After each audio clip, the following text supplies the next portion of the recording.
The salvage yard had been open since 6 in the morning. By 11, 12 engineers in matching Brennan Motors polos stood around a car they had been kneeling beside for 4 hours. The car sat on a hydraulic lift in the middle of the yard. Gray paint, open hood. Wires fanned out across a blue mechanic's blanket on the ground. Serena Brennan stood 3 meters from the lift in narrow brown heels that had not been designed for gravel. She held a phone against her ear with one hand. The other hand pointed at a man in gray coveralls walking near the perimeter of the work area. She did not look at him. She spoke to her engineering lead instead. Tell maintenance to stop walking through the frame. The maintenance worker had not been walking through the frame. He had been walking along the fence line carrying a coffee thermos and a roll of shop towels. He stopped when he heard her. He did not turn. Serena lowered the phone. This is a $3 million vehicle. The dock isn't for sightseeing. Behind her, the chain-link fence held a faded metal sign. Delray Restoration, 1990s to 2010s prototype builds. Inside the yard, under tarpaulin number 7, sat 3 additional W16 chassis, all built by the same hand. She had not asked why this yard, of all yards, had 3 of them. The man in gray coveralls placed the wrench he was carrying back on the metal rack. Left breast pocket of his coveralls, the same pocket it had been in for 7 hours. He did not turn around. He walked toward the far end of the yard, where a 5-year-old girl sat on a blue plastic crate with a small toy car cradled in her lap. She had not read the tarpaulin. That was her first mistake. His name was Owen Maddox. He was 36 years old. He had worked at Delray Salvage and Restoration since the summer of 2019. The apartment he lived in sat at the south end of the Muller neighborhood in Austin, Texas, 1 bedroom. A kitchen counter that held exactly 2 mugs, a small drafting table in the corner of the living room with a clamp light bent over it. He was good with his hands. Everyone at Delray said so. Nobody asked why his hands were that good. On the drafting table, beside a coffee ring that had been there for 3 years, sat a set of precision calipers accurate to the 1,000th of a millimeter. Not the tools of a man who cleaned salvage yards. He had not put them in a drawer. He had not put them on display. He had simply not bothered to hide them. His daughter was named Mia. She was 5 years old, almost 6.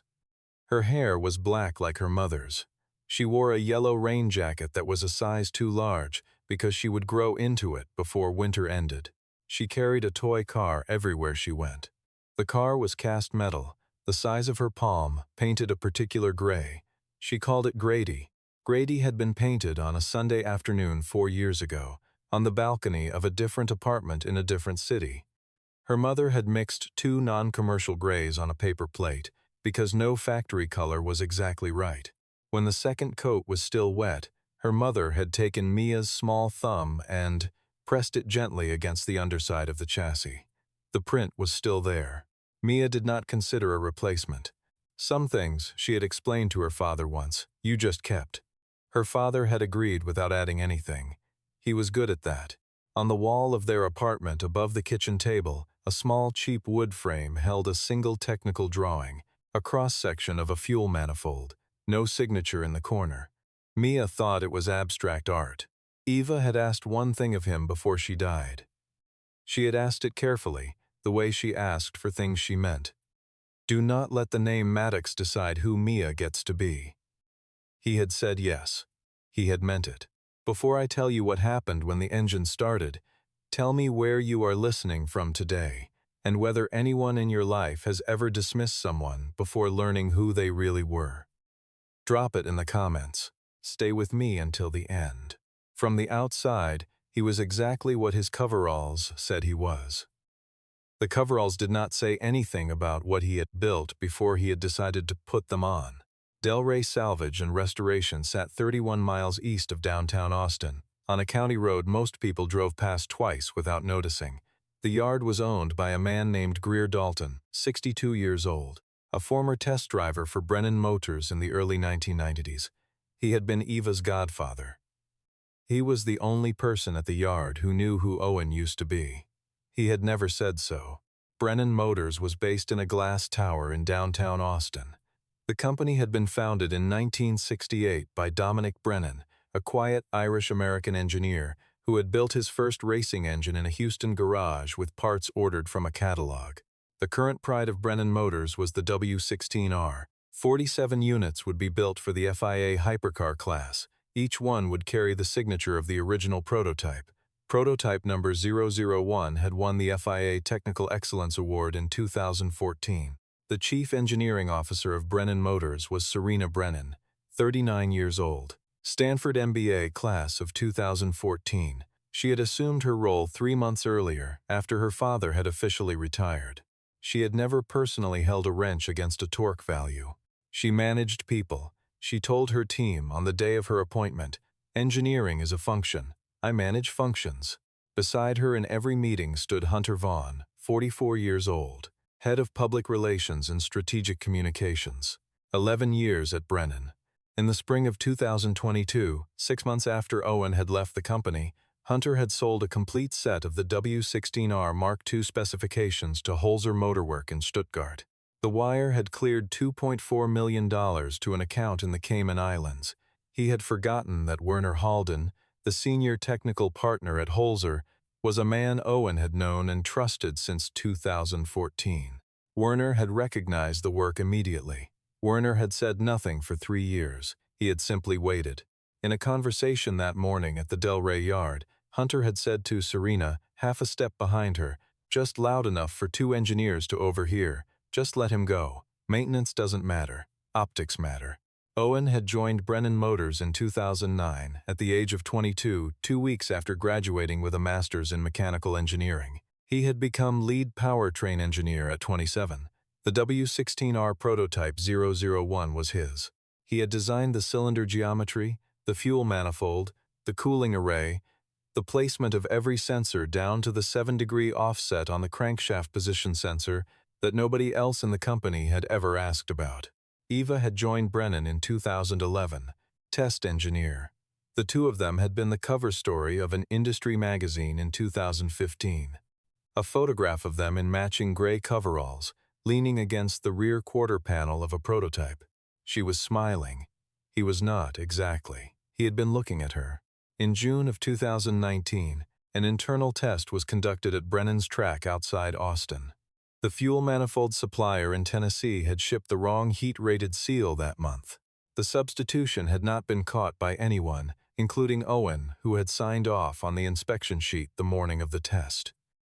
At 192 miles per hour, on the 3rd lap, the seal failed. Eva had been in the car. She had been in the car because she had insisted on driving that particular validation run herself.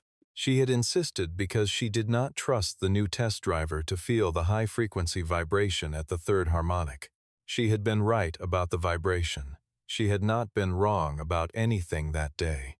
The official report had cleared everyone of fault. The supplier had been replaced. The seal had been redesigned. The car had been rebuilt twice. The board had sent flowers to the funeral. None of that had mattered to Owen. He had signed the inspection sheet. He had not caught the seal. He carried that sheet folded into quarters in the back of his wallet for 6 years. He had not looked at it. He had not thrown it away. Owen had resigned the day after the funeral. He had refused his severance package. He had refused the royalties from the 17 patents filed under his name. He had moved out of Detroit and driven south. He had stopped 4 miles past Mueller and rented an apartment. He had called Greer Dalton. Greer had not asked anything. Greer had said, "Come in tomorrow at 6. Owen had been there at 5:45. The FIA hypercar contract was worth $340 million to Brennan Motors over 6 years. The contract required Brennan to demonstrate the W16R prototype 001 at an official FIA technical review in Austin on the 14th of November. The review was now 11 days away. There was a problem. Prototype 001 was the only complete unit left in the world. Brennan Motors had not known where it was for 2 years. A private collector had purchased it from the company's clearance auction in the spring of 2021, before going bankrupt 8 months later. The car had passed through 3 intermediaries before arriving at Delray Salvage in 2022. Greer Dalton had bought it for $68,000. He had told no one. In October of this year, a Brennan acquisitions officer had finally tracked the chassis number. Greer had sold it back to Brennan for $3 million in cash. He had used the money to buy the parcel of land adjacent to the yard. He had not raised his voice during the negotiation. The car had been delivered to Brennan's downtown facility for inspection. The engineers there could not get it to start. The wiring schematics they had on file were the Mark II version. The original specifications had been deleted from the company server in July of 2019, during what Hunter Vaughn had described in an internal memo as a routine data cleanup, following the loss of a key engineer. After 2 days of failure, the car had been transported back to Delray, where Brennan had rented temporary work bays. The reasoning had been delivered by Hunter to Serena in a calm voice. Delray has the original lift specifications for this chassis. We can work there cheaper and out of sight. He had not mentioned that the man who had designed the car was, at that moment, sweeping the floor of the bay where they intended to work. He had assumed Owen would not look at the engine. He had assumed Owen would not remember. He had assumed wrong. Owen had not looked at the engine for 6 years. He had walked past it. He had heard it through the earpieces of the Brennan team as they called numbers across the yard. Cylinder 4 temperature, ECU voltage, crankshaft position no read. He had heard the words crankshaft position no read 3 times by the second hour. He had known on the first time what was wrong. He had not said anything. He had finished sweeping the bay.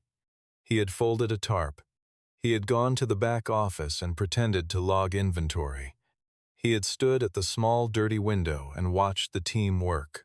Mia had arrived at 4 in the afternoon with Greer after kindergarten. She always came to the yard for an hour before her father drove her home. She knew the rhythms of the place. She knew which bays were dangerous and which were safe. She knew that the man with the silver beard was Greer, and that Greer would always have a juice box for her. That afternoon she had walked past the W16R on her way to the office. She had stopped. She had taken Grady out of her jacket pocket. She had placed Grady, very carefully, on the front bumper of the larger car. She had stood for a moment with her hand still on the toy. Then she had picked Grady up again and continued toward the office. She had not said anything about it. She had been 5 years old. She had not needed to. Owen had seen this from the window. He had not breathed for several seconds. He had remembered Eva on the balcony with the paper plate. He had remembered her thumb on Mia's hand, pressing the small print into the wet underside. He had made a decision. At 11 that night, the 12 engineers had returned to their hotel. Serena had returned to the Brennan Tower. The halogen lights above the work bay were still on. The yard was quiet. Owen came back through the side gate. Greer opened it without saying anything and walked away to make coffee. Owen did not bring his special tools. They were in a wooden box at the bottom of his apartment closet. He had not opened the box since the move from Detroit. He opened instead the standard Delray maintenance kit and laid it on the blue blanket beside the car. He worked from the outside in. He removed panels in an order that was not documented in any current Brennan maintenance protocol. Because the current protocol was 3 generations removed from the original design logic, he worked from memory, not the uncertain memory of someone trying to recall, the memory of someone who wrote it in the first place. He worked from memory. His hands moved with the particular unhurried certainty of someone who has done a specific thing so many times that thinking about it would only slow the process. He did not check torque values with a wrench. He felt them through the handle. He had felt them this way for 17 years. The torque was what it was supposed to be. Greer brought coffee at 12:30. He did not say anything. He set the cup on the corner of the workbench and walked back to the office. The coffee went cold beside Owen's elbow over the next 2 hours. He did not drink it. He did not notice it had been there. At 1 in the morning, Greer carried Mia out of the office and laid her in the back seat of the old Ford. She had fallen asleep with Grady in her hand. Greer tucked Owen's spare jacket around her shoulders. Owen could see the reflection of the halogen lights on the rear window of the Ford from where he stood. He could see the small, dark shape of his daughter curled inside. He did not stop working. He moved more carefully. He moved slightly faster. He worked faster. At 2:47 in the morning, he opened the crankshaft position sensor housing. The sensor sat exactly where the Brennan team had reinstalled it, at the standard 0-degree position, according to the Mark II manual. He had designed it differently, at 7 degrees of offset, to dampen high-frequency vibration in the third harmonic. He had never written this down outside the original prototype documentation. The original prototype documentation had been deleted in July of 2019. He loosened the sensor mount. He rotated it 7 degrees clockwise. He retightened it. He did not measure, he had drawn it. 7 degrees, he remembered.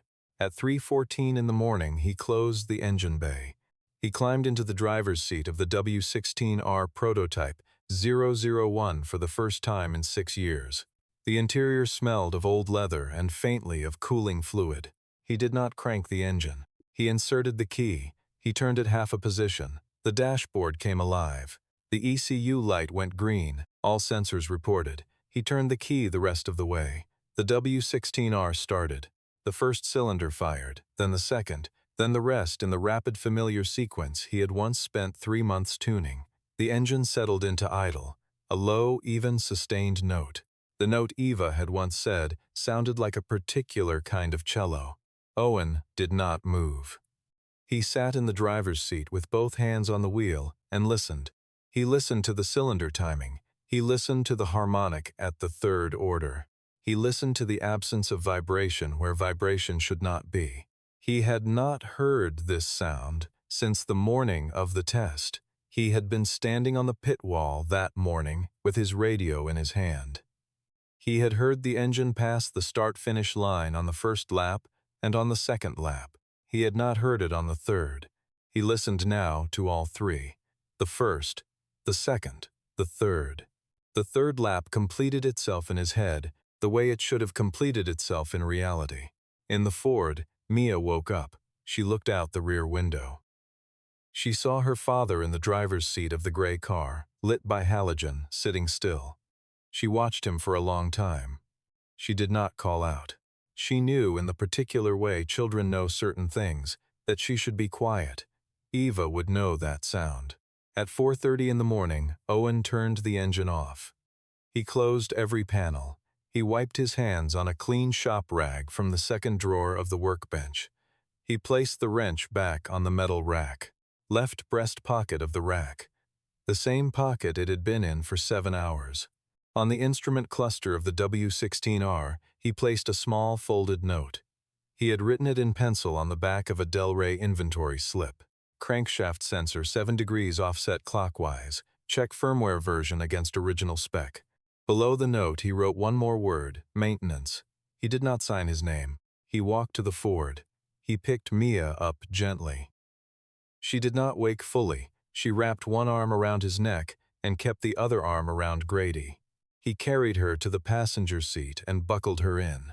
He drove home through the dark Austin streets. The light at the corner of Manor and Berkman was still red when he stopped. He looked at his daughter in the seat beside him. She was asleep again. That was enough. At 9 the next morning, the Brennan team returned. Caleb, 25 years old, the youngest engineer in the team, was the first one to climb up to the driver's window. He saw the folded note on the instrument cluster. He picked it up. He read it twice. He climbed down without saying anything and walked across the yard to the team lead. The team lead read the note. He looked at Caleb. He looked at the car. He climbed up, inserted the key, and turned it. The W16R started. The 11 other engineers stopped what they were doing. Nobody spoke for 40 seconds. Serena was called. She arrived in 22 minutes. She read the note. She looked at the running engine. She looked at the team lead. She did not understand. She asked who had been on shift overnight. The team lead said nobody. She asked who had written the note. The team lead said he did not know. At that moment, Greer drove through the front gate of the yard with Mia in the passenger seat. He was dropping her at the office for an hour before school. She always came to say goodbye to her father in the mornings. Mia opened the door before the truck had fully stopped. She slid down with Grady tight in her right hand. She ran across the gravel toward the work bay, because that was where her father usually was. Serena, standing beside the W16R, saw the small girl in the yellow rain jacket coming toward them and started to raise a hand to wave her off. Mia did not look at Serena. She walked directly to the front bumper of the W16R. She lifted Grady up. She placed him very carefully on the bumper, exactly where she had placed him the afternoon before. Two cars now stood side by side, the W16R Prototype 001 and Grady the same gray to the thousandth.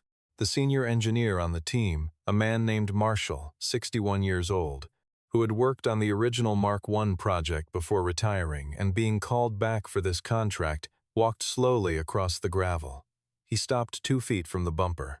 He bent at the knee, not all the way down, just enough to put his eyes level with the front of both cars. He stayed like that for a long moment. Then he straightened up and said, very quietly, almost to himself, that paint code was never released. He looked at Serena. He looked at the engineers around him. He looked at the small girl. Nobody answered him. At 11 that morning, a black SUV pulled up to the gate of Delray Salvage and Restoration. Dominic Brennan, 71 years old, retired chairman of Brennan Motors, stepped out. He had received a call from his daughter 90 minutes earlier. He had flown from his ranch outside Marfa to Austin in his personal aircraft. He walked through the gate without greeting anyone. The yard staff stood aside. 2 of the Brennan engineers tried to brief him. He held up one hand and did not stop walking. He arrived at the work bay. He did not look at the engine.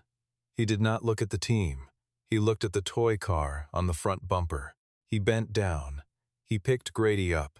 He turned the toy over in his hand.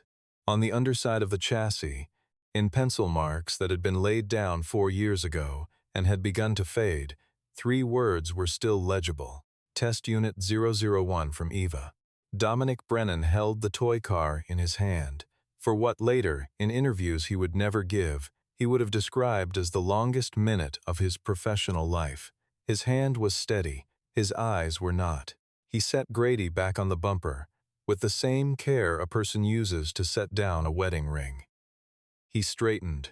He looked across the yard. Owen was standing 20 meters away, near the fence line by the office. He had not moved toward the work bay all morning. He was holding a coffee cup in both hands. The cup was empty. Dominic walked across the gravel. He passed the 12 engineers without speaking. He passed Serena without looking at her. He stopped 2 feet in front of Owen. He did not embrace him. He did not extend a hand. He turned instead to face the rest of the yard. He looked at his daughter. His voice was not loud. He designed this car. 4 words. Serena did not understand immediately. She looked at her father. She looked at the man in the gray coveralls. She looked at her father again. The yard processed this at different speeds. 12 engineers who had spent 4 hours kneeling around the car the day before looked at each other, then looked at the floor. Nobody said anything for a long moment, not because they had nothing to say, because everything they could say would only make it worse. Caleb, the youngest one, the one who had picked up the note that morning, found that he could not look at Owen. He looked at the wrench in his own hand instead. He had been telling Owen, 2 days earlier, to move out of the way of his diagnostic cart. He had used the word sir, but he had used it the way people use it to people they think they are above. He set the wrench down on the blue blanket. He did not pick it up again. Marshall, the senior engineer, took off his cap. He held it against his chest. He did not put it back on for the rest of the morning. A second SUV arrived at the gate 15 minutes later.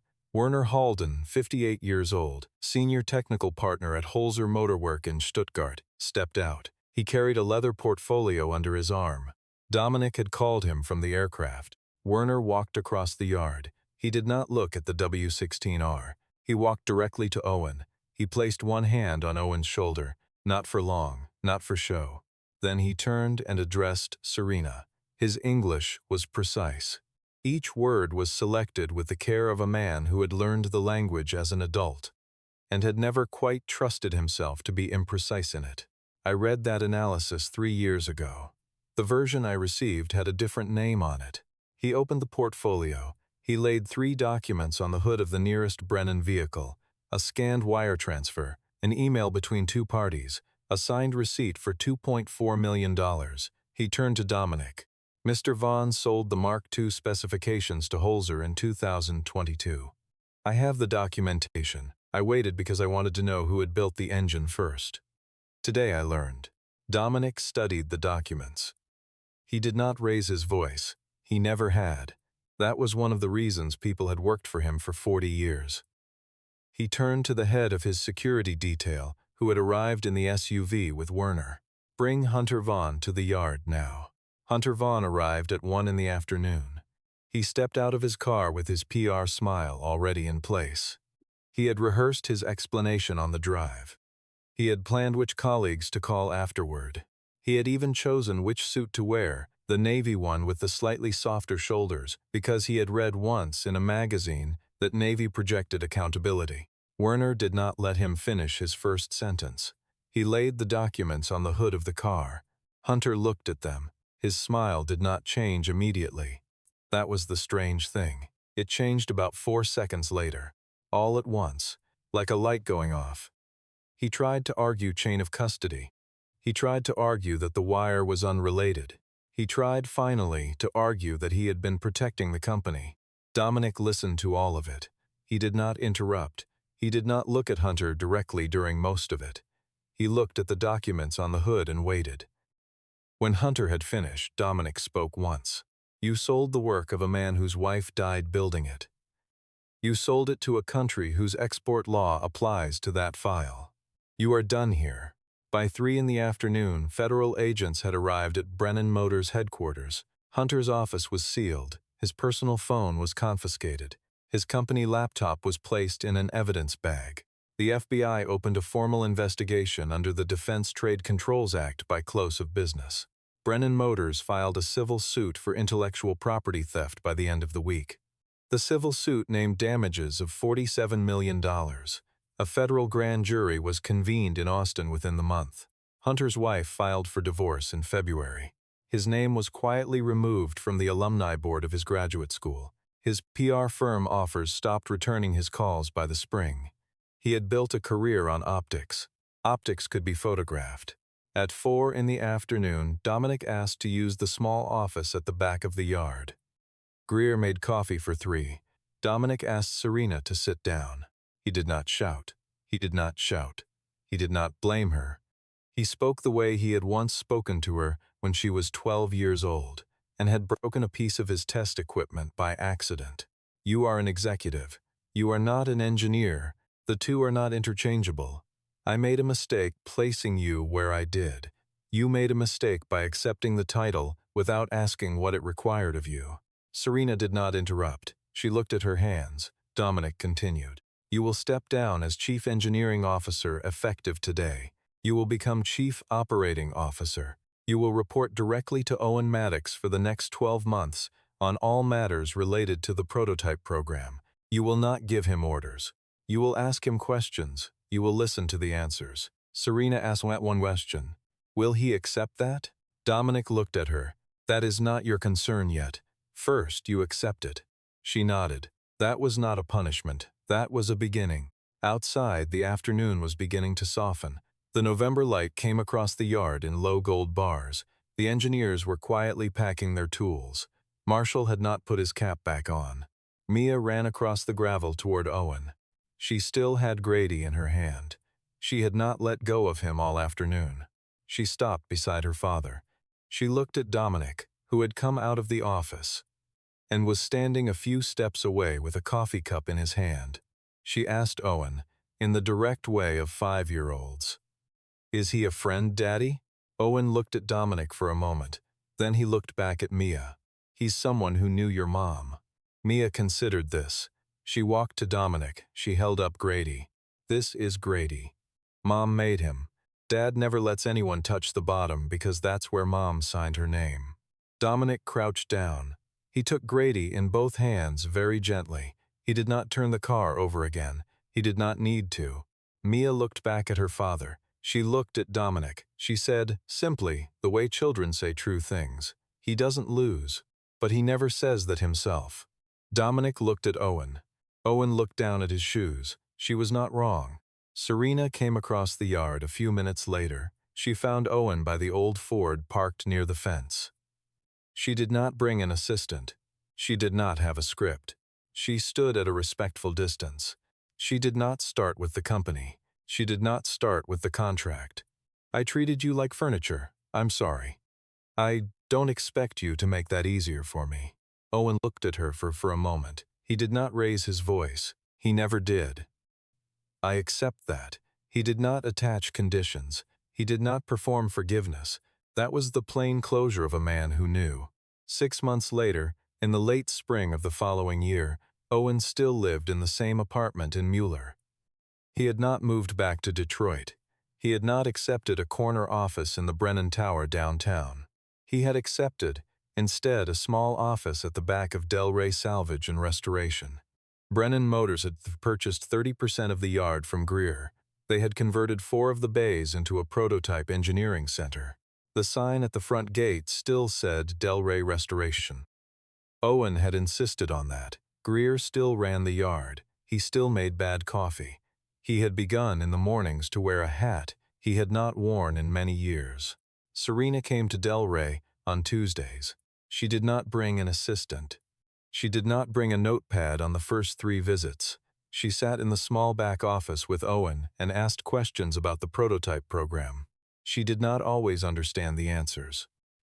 She wrote things down on the back of envelopes from the front gate mail pile. She asked the same question twice when she had to. She did not pretend. Owen did not make it easier than it had to be. He did not make it harder. He explained the third harmonic to her 3 times before she understood it.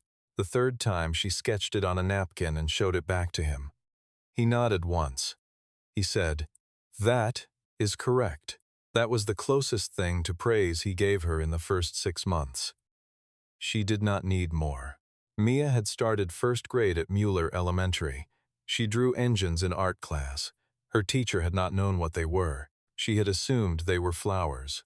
On a Saturday evening in May, Owen and Mia sat at the kitchen table in their apartment. Mia was drawing a gray car on a piece of construction paper.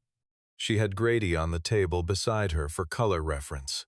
The crayon she was using did not match. She had tried 2 others and rejected them. She looked up. "Daddy, when I grow up, can I sign things too? Like Mom did." Owen set his coffee cup down. He moved his chair closer to hers. "You already do, just not on metal yet." Mia nodded. She returned to her drawing. She held the crayon the way Eva had once held a small soldering iron, with the same careful 3-finger grip that nobody had taught her. Owen had noticed this 6 months earlier. He had not mentioned it to anyone. Owen stood at the kitchen window for a moment. The street outside was quiet. A neighbor was walking a dog. The sun was sitting low above the rooftops. For the first time in 6 years, he thought of Eva without his chest closing around the thought. It was something like gratitude. On the shelf above the kitchen table, beside the small framed cross-section of a fuel manifold, sat Grady. The frame on the wall had been updated. A new pencil signature had been added to the lower right corner. Owen Maddox, 2014. He had signed it on the morning after the engine had started. He had not made a ceremony of it. He had simply taken the frame off the wall, laid it on the kitchen table, signed the corner with a soft pencil, and put the frame back up. Mia had asked him what he was doing. He had said he was finishing something. She had nodded and gone back to her cereal. He had not gone back to who he was. He had simply stopped pretending to be someone else. There was a difference. The W16R raced at Le Mans in June. It won its class. Owen watched it on television in his apartment, with Mia asleep on the couch beside him. He did not stand up. He did not raise his arms. He did not call anyone. He sat with one hand resting on his daughter's ankle, which had drifted into his lap an hour earlier, and watched the gray car cross the finish line. The driver was a young Frenchman who had been 3 years old when Owen had designed the engine. The driver did not know whose work he had been driving. That was, Owen thought, exactly as it should be. The cameras moved to the pit wall. Marshall was there, holding a radio in one hand. He looked into the camera for half a second, accidentally. Owen recognized the cap. It was the same Marshall had taken off in the yard that morning in November. He turned off the television when it was over and carried his daughter to bed. Looking back, the thing that changed everything was not the engine starting at 3:14 in the morning. It was a 5-year-old girl placing a toy car on a bumper at the exact moment a 71-year-old man walked into a salvage he had not visited in 20 years. An engineer signs their work the same way an artist signs a painting. Some signatures are visible. Some are 7 degrees off standard, in a place nobody thinks to look. The difference between value and worthlessness is often nothing more than the willingness to stop and look properly at someone the rest of the world has walked past. Authority exercised without the willingness to listen is not strength. It is a specific and very costly kind of blindness. Some things wait. They do not become less true while they are waiting. They just wait. If you were in Owen's position, would you have spoken up when Serena dismissed you, or would you have stayed silent and let the work speak later? Tell me in the comments. Our team works hard to create stories dramatic enough to entertain, but meaningful enough to leave a lasting message. Everything in this video is completely fictional and was created only to share meaningful lessons through an entertaining story. We hope it encourages you to value what is real, look past the surface of the people around you, and never let a first impression write the final word on anyone's worth.